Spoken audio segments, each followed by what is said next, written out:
Hello, everybody, and welcome to the, ninth episode of the Nisekoi chapter reviews? That sounds about right. I think it's the 9th, I don't know. So, before we get into everything, for this episode, I'm liking to start them off with, like, a quick whip, right? Okay. As I was reading these chapters, I realized we don't have time for that. So, Nisekoi is, of course, written by Nisekoi, and this time we are covering chapters 153 to 170. And, of course, this is volumes 18 and 19, right? Yep. So last time we had the whole thing, with the Kyoto class trip, right? And, as it ends, Raku goes to a swordplay demo, and who would be there but Tsugumi? Yep. Right? The next chapter, opens up with one of the rarest things in manga, Jaden. We have gray panels. What do you mean by that? Are gray panels not rare in what you read?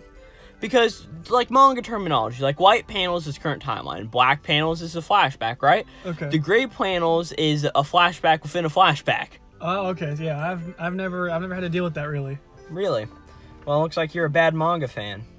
So we get some gray panels to explain how Tsugumi ended up getting into this position, right? Her and Raku talk for a minute, right?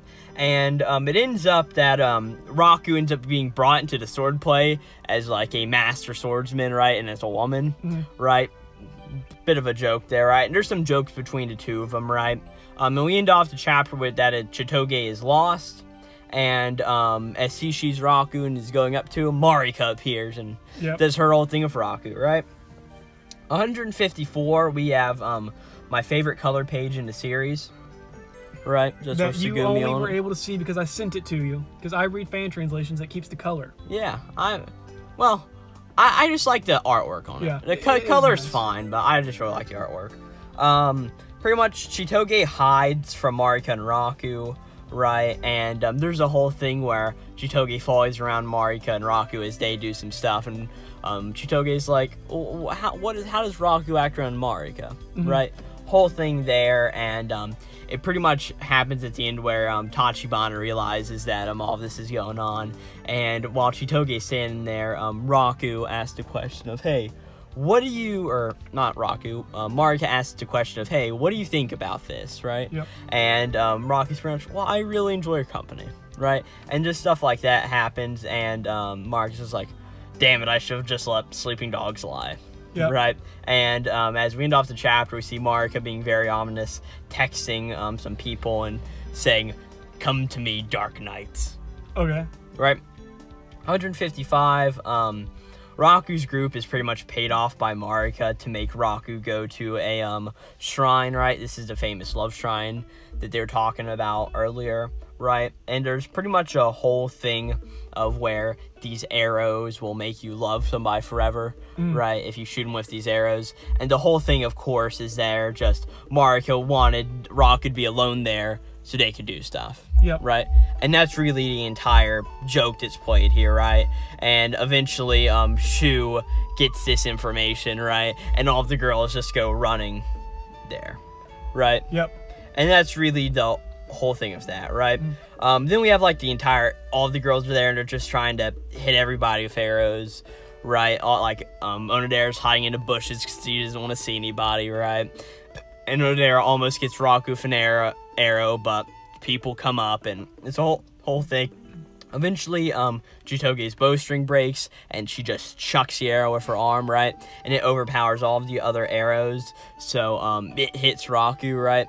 And there's a whole thing, they never said it was the first arrow to hit, right? So all of the girls just walk up behind and just stab him with the arrow. Yep. Right, just, really, geez, that must hurt. Yeah, because those things, they were blunt, but they probably were not very fun to get hit by. Yeah, I mean, did you see, like, the shape of them? They're shaped like a fire. Like, they've got a nice tip on them. Yep. Right? I mean, this chapter was all right, and the past chapters, they were fine. You know, they're kind of just filling in the Kyoto arc to give more substance, basically.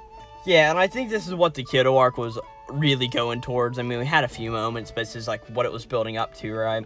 During this time, we also have, like, a fight with Honda and Tsugumi, right? And as the arrow thing finally ends, right, Raku and Chitoge are talking about stuff as, Chitoge gets a phone call. Yep. Right? We open up the next chapter, and we learn this phone call is Raku and Chitoge don't have to be a fake couple anymore. They're done. Chitoge and Tsugumi and Paula will all be moving back to the United States, right?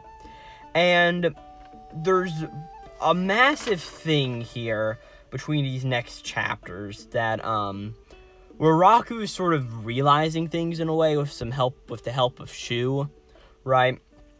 Really, the big thing that happens in all of this is they learn that they'll have to be moving, right? And Chitoge is really sad because, well, this is where all of her friends are, and Raku's here, not to mention, right? So as things come here, right, Chitoge and Raku have some talks on the roof, and this entire time Raku's just like, well, it's gonna be for the best of both of us. I mean, it was alright while it lasted, but it's done now. I mean, what are we gonna do?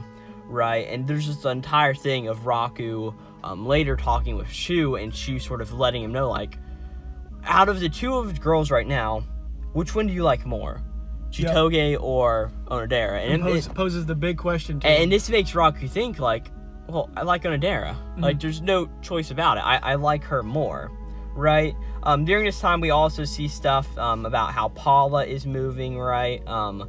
Tsugumi and Raku have a moment where Tsugumi's like, well, we won't be able to talk. Raku's like, I'll still email you. I know you'll be sad too. Right? Moment between them, right? And we go to Chitoge's place where Chitoge is just like pleading to her father. It's like, I don't want to go. I've got friends here. And like, this is such a bad thing. And her dad's like, well, you're gonna have to stay with Raku and all this won't happen. And she's like, I don't care. And we sort of realize that her dad realizes what's happened, right? Yeah. And he's sort of like, oh, damn it, what did I do? Yep. Right, sort of realizes that, well, this was just supposed to be a ploy, but I think they've actually fallen for each other, right? Or at least Chitoge has for Raku, right? And this is finally where we get that moment of Shu being like, which one do you like more, Raku? Which one? At this point, Raku goes and meets up with Onodera, right? And there's the big thing of Onodera being like, hey, I mean, yeah, I'm sad that Chitoge's leaving us, right? And this sort of pushes Raku to be like, we need her here still, right? So he gets a call from Tsugumi, and Tsugumi's like, hey, pretty much what's happened in some weird manner of events is that the mistress wants to talk to you, and they're going to throw a party. Yeah. Right? So after this ends up happening, pretty much Raku goes and meets Chitoge somewhere, and they're like, hey, I want to stay here, right? So what if I move in with you, right? Because the whole thing is they can't have Beehive members to stay there because gang won't be secure enough. And another thing we forgot to mention is Claude during this entire time is like the biggest obstacle. He is telling Chitoge there's no way in hell they'll be able to do these things enough. Exactly, and Chitoge's like, well, what if I stay at your place? Tsugumi can stay too, it'll be perfect, right? And during this, we see that Claude has bugged Chitoge and is listening in. Yep. Right. Because they had a plan to run away. Exactly. Tsugumi now learns this plan, and Chitoge goes home. She's like, this may work. Claude confronts Chitoge and locks her in a room. Yep. Just like completely locks her in a room, and she's like, no, but I won't be able to go to the party now. I won't be able to see Raku. What am I going to do, right? And Tsugumi gets captured by Claude too in a way, not as bad as Chitoge, obviously, but she isn't in a good spot either. And she also gets like very strictly disciplined by Claude for disobeying him, basically. Yeah, and he's like, of course the mistress always supersedes this, but still, you should have known better, right? And at this point, Tsugumi calls Raku up and is like, hey, I can't do anything alone. I need you to help me, right? The phone call happens. Raku is now going to the place to try to rescue Chitoge, or a bunch of traps come up, told Joe, because the entire spot is booby-trapped, right? And Tsugumi, at this point, just like finally makes up her mind of, I don't care at this point. Claude, screw you, right? Like, I don't care. I'm gonna help, right?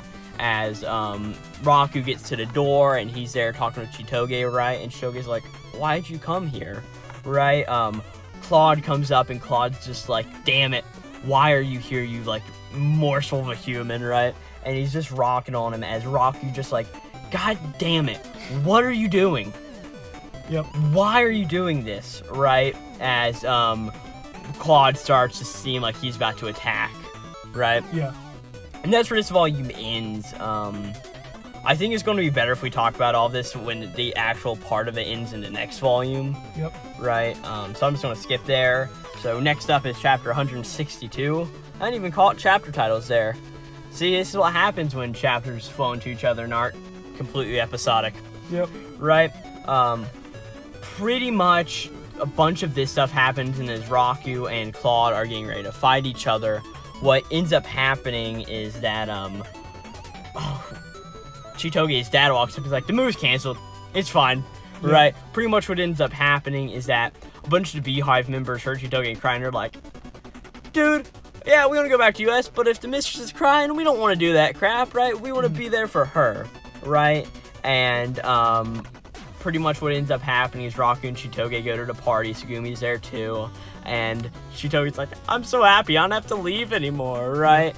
And everybody's just happy, right? Like, Tsugumi gets a lot of stuff, and like Marika comes up to Chitoge and acts very sincere, saying, I'm glad you're not gone, right?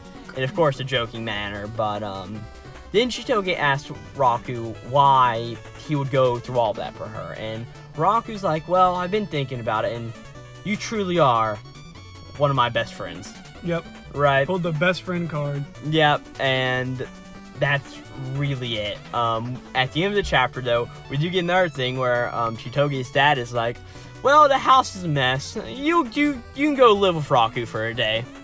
Right? Pretty much after that, Chitoge goes live with Raku.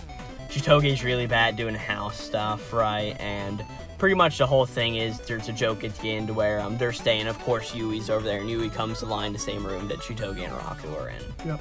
Right? And, yeah, that's pretty much it. Yep, so something to note before we move on. I was looking up the voice actor for Claude because I remember hearing a very distinct voice for him in the drama that you had. It's Takehito Koyasu, who's also the voice actor of Dio and Deadpool. So that's just a fun fact to note because he's so famous, and that's the only way I can think of him is as a Dio-like character. Huh. So I know that does not matter to you, Corbin, but I think the listeners will enjoy knowing that they have the same voice actors. As Deadpool. Yeah, as Deadpool. Well, Claude's not Deadpool to me. Right. I don't care.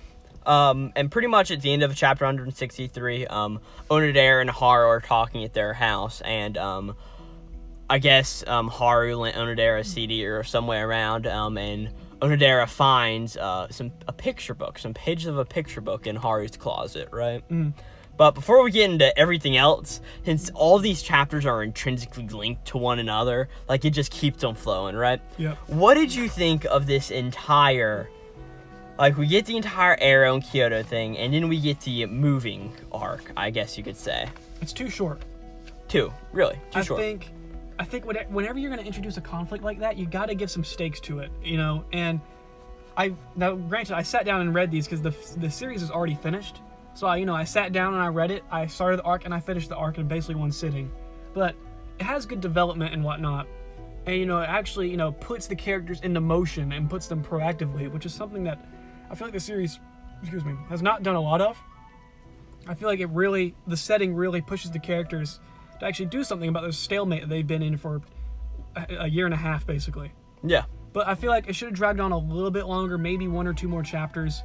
To help flesh out their feelings. So. Well, in my opinion, in a way, the whole thing is, yeah, we're moving soon, right? It's not like they've got, like, an entire month to deal with this. They've got a week, right? Yep. And, I mean, this is how it works, is that I think it flows very naturally, right? Just goes from one thing. I think the most important moment in here is really just Shu asking Raku the question of, at this time, which one do you like more, right? And sort of making Raku think about this. It's like, I obviously like Onodera more, but sort of starting to think about Chitoge in that way, even though he doesn't, right? And that's a big theme to the rest of these chapters, is that Raku's like, well, how do I feel about her, right? It's a massive thing. It's just him sort of coming to terms with this, right? Yep. Of course, nothing has happened yet, but it's still just there in general, right? Starting off the next thing, we get some Haru and Onodera stuff, right? And they're talking about, oh, what's this picture book, right? And of course Haru has no idea about it, but these are the pages to the picture book that rules this entire thing, right? This is the mystery of the entire series. Yeah. Right? Like, this is it, right? pretty much what happens from here is that, oh, where am I in my notes? Like, I've got a massive sheet here, right? Chitoge's mom is coming in town because it is, like, Christmas Eve, right? Like, it's now, right? So she goes away, and, Raku is going around to town, right, when he gets a call from Haru telling him to come over, right? Yep. He comes over, and he meets Onodera, and they sort of talk about this picture book for a second, right? And he's like, well, wait a second, if you've got the picture book, does that mean the girl does that mean it's you? Right? And this sort of is just mentioned, and Haru walks in, it's like, I want you two to go on a date right now. Yep. Right? Next chapter, it's all about a fir tree, right? There's this big mall, that every year has this massive tree, right? Recently built mall. And the whole thing is that Haru wants to get this plush that's exclusive there, right?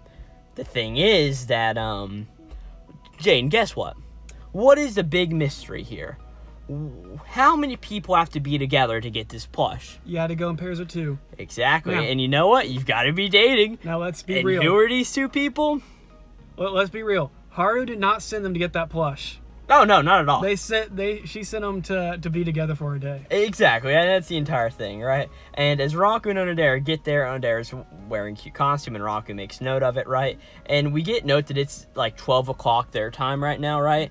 And this doesn't happen till 8 p.m., so they've got an entire day to kill at the mall. Yep. Right? So they go around and they sort of do like couple stuff in a way, right? And they overhear some people talking about, yeah, people always get married here, like young couples too, right? And that just sets them off, right? And eventually Raku notices, he's like, oh, there's a locksmith around here, right? So the whole thing is he's like, all right, well, Onodera, do you have your key on you? We can get down to this mystery today, right? As this happens, they go to this place and they're like, let's just try it. Let's not expect anything. Let's try it, right? And as they're starting to do some stuff, they're like, maybe if it is them, I'll confess, right? As we end off the chapter, as the pendant and key are in the trash can. Yep. Right? 166, they mentioned that there's like so much to do in the mall, right? And they're like, all right, let's just go do this. And they get into some situations where it's like, oh, we're going back to square one, like just how it was before, right? They do some stuff. They eventually end up laying in the same bed, right? And eventually they realize, oh, hey, it's like 7:30, right? And Raku's like, well, maybe I can buy a gift for Onodera, just if it happens to be her, like I can do all of this, right? And as he's walking around, he doesn't say so Onodera. He's like, I'm gonna go buy a gift for some of the Yakuza guys, right? And as he's walking around, he realizes that his phone is dead, right?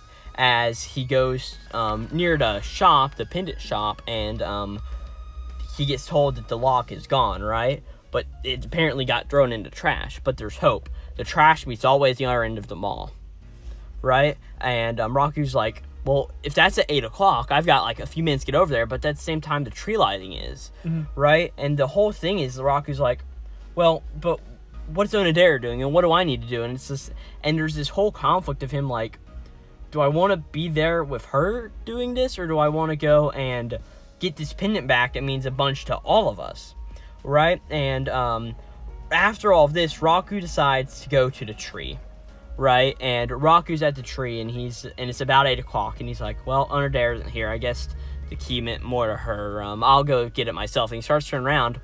Who else is there but Onodera? Yep. Right? And as they do this, it's 8 o'clock. We get some images of the trash all being thrown away, and yeah, pretty much Raku and Onodera, like, they both know, and they're like, well, why are you here, right? And as Raku starts to say, well, here's the thing, I love, right, the tree light pops on, and they're standing in front of it, right? They get the plush that was getting it, as Onodera gets a call as she's asking Raku about it again, and what else would happen, but this little girl in the pendant shop ended up keeping the pendant. She thought it looked shiny. She pulled it out of the trash. Because nothing can go wrong for these characters ever, Nope. But they end up getting this pendant, and the whole thing now is that, well, they've got the pendant back, and they've had an entire day together, right? We cut, and it just, Onodera is just very happy and everything, right? And then after this, Haru is just like, she asked Haru about another ending to the book, right? And apparently Haru doesn't know of an R ending. After the pages got ripped out, she hasn't really thought any more into it, right? And pretty much at the end of this, we get some stuff with Marika, and she's like, you know what? I've got a new plot now. If they spend all day together, we're going to do something, right? And these last 2 chapters are of this next arc that gets immediately started after this. We start off, and Raku's been kidnapped by Marika. Yep. Right? They're on this island. And he wakes up in his futon in the middle of this tropical island because they lifted him all the way there without disturbing him. Yeah, and this is that whole thing of that this island. If you ever have looked at like the time zone map, it's that little divot. It's pretty much, we learned that this is the first place that the sunrise will hit on the new year, right? And Marika just really wants to watch the new year of Raku, be the first people in the world to do it. Yeah, because New Year's is a very important holiday in Japan. Like, you have to go to a shrine and whatnot to be blessed by the gods, basically. It's very important. Yeah, and there's a big thing with, like, Raku's like, I need to get my homework done, so we're going to do homework, right? And they do this, and Mark's like, well, if I do a math problem right, will you rub suntan oil on me? Right? It's a big thing like that, and there's a whole thing where Honda shows up, and we end off the chapter with Honda telling Raku, make the most of this. She does not have much time left. Yep. Right? 170, final chapter. They're out in the ocean doing some stuff. Their boat sinks, and they end up getting stranded on some random island, right? And both of them really do a bunch of survival stuff. Raku, we learn, is very, like, smart about this stuff, and they end up surviving, having some fun, right? And at the end of the chapter, what ends up happening is Marika runs off, and we see that she's clearly not in any good health, and she's like, please, just give me a little bit more time to spend with Raku. Now, do you think Marika intentionally planned to sink that boat on an island that just happened to have food and water within easy access? No. Because I think she did. From knowing what happens next time, I don't think she did. Okay. Because at this point, she also panics and is like, but I set up this spot for us to do all this, right? And that's the end of the chapter. Before we go on and talk about everything, we didn't really talk about the old Onodera thing. What do you think of that entire arc? What do you think I think of that entire arc? It's amazing. It's really good. What's that Christmas story about the guy who buys a gift and the girl buys a gift? Gift of the Magi? I thought they were going to do something like that, where, you know, Raku goes to the tree and Onodera goes to the trash when they were supposed to be opposite roles, obviously. I thought it was going to be something like that. I really think this arc does a lot to improve these characters' relationship. Yep. Like, the way they do it, I think it's brilliantly crafted. Like, Raku's just like, what do I want to do? What is she going to do, right? It's really, I think, like, as much of this series is a joke, this is like a true human emotion that happens in these chapters, right? Like, I could see this happening in real life in a way. Yeah. Right? While it's not the best thing ever, I think it's really close to it. I really enjoyed these chapters with everything they offer. Yeah, I think that overall these volumes did a good job of actually developing the story some more. Yes. Because I think one of my biggest complaints about Nisekoi is that I feel like there's some chapters that could easily be cut. The story could be a little more condensed. And I feel like now that they have a plan for the end game, they're finally starting to actually develop the story some more. And exactly. Really put the pedal to the metal in terms of, you know, wrapping up the arcs and whatnot. Exactly. That's one of the biggest parts of this, is that all these chapters are intertwined with each other. They just keep rolling on with everything, right? Yep. There's no delay here. It's just a constant build-up and more of a build-up this entire time. I think it's very well done.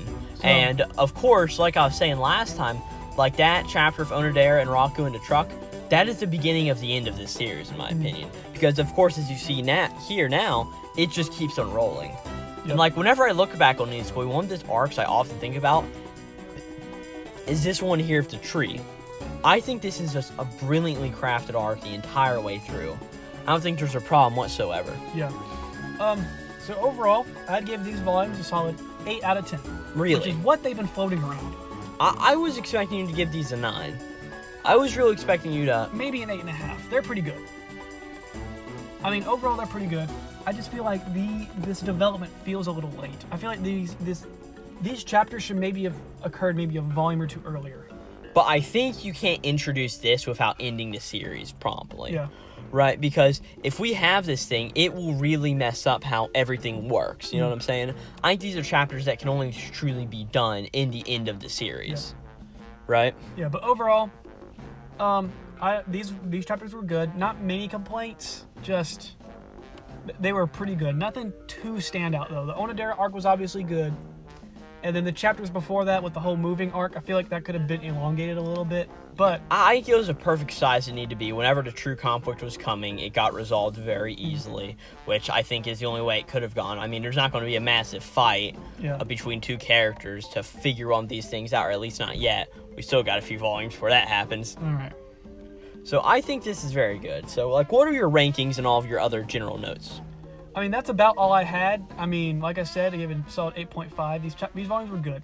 I don't necessarily have anything else to add. A lot of Onodera development, which is good because they're the best. They're the best ones. Or Onodera's the best, and Haru's good too. But that's what I would give it. You just think some good development. Yep. Alrighty. Well, we'll see you next time with volumes. What are they? 2021. 20 and 21. Wow, we're wrapping this up fast. Yeah, we'll be done probably within this week in terms of recording. Oh yeah. These are coming out on a weekly basis, Jade. By the time we're reading this, I think the 11 and 10 reviews just went up. All right. Yep. Alrighty. Well, we'll talk to you next time. This will be Have a good one. Glowplasma 231 and Jaden out.